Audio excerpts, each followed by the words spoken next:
Good evening.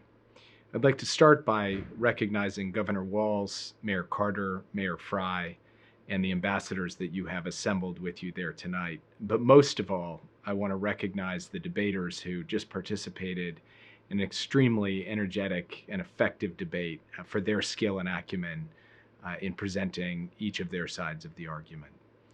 I'm very sorry that I can't be there in person to accept this award, but I am deeply honored and humbled to be named as a champion for change. As many of you know, I grew up in Minnesota. I went to Southwest High School in Minneapolis, and I had the great fortune of getting to participate in Lincoln-Douglas debate when I was in high school at Southwest. I went on in college and graduate school to also participate in parliamentary debate. And in my time in government, at the State Department, at the White House, in the US Senate, I've often said that some of the smartest, most effective people that I've dealt with were debaters. And I don't think that's just because debate, high school debate or college debate, necessarily attracts all the smartest and most effective people. I think debate actually makes smarter and more effective people.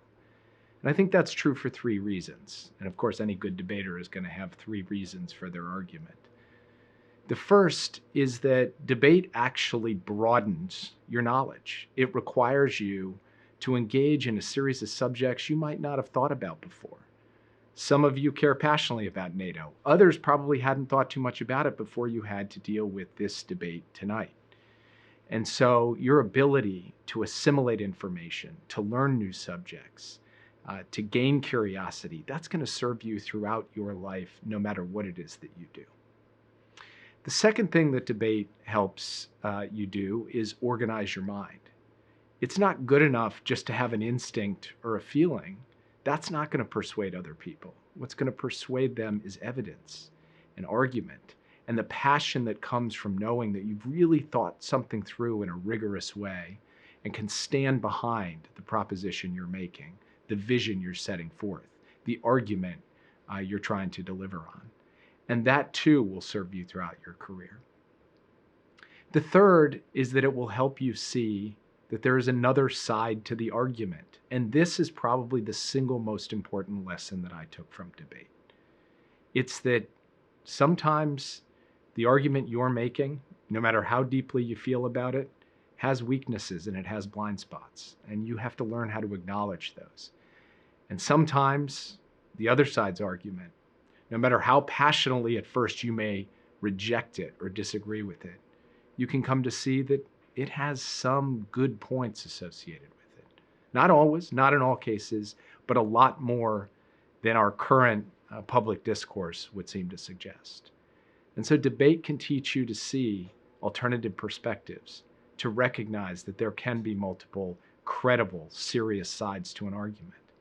And the more that we inject that into our public discussion, the more that's part of politics and business and academia and law and every other pursuit, the better off this country will be. In a way, this country was founded on passionate debate, and we got better as a result of it.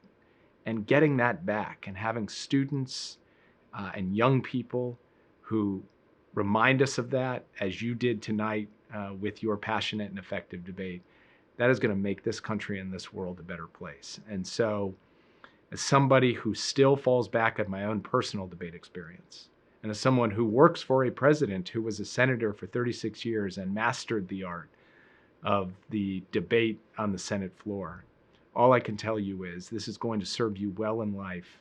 And you, in turn, I think are going to serve this country well through the skills that you've achieved. And I look forward to being a supporter, a partner, and a champion of all of you.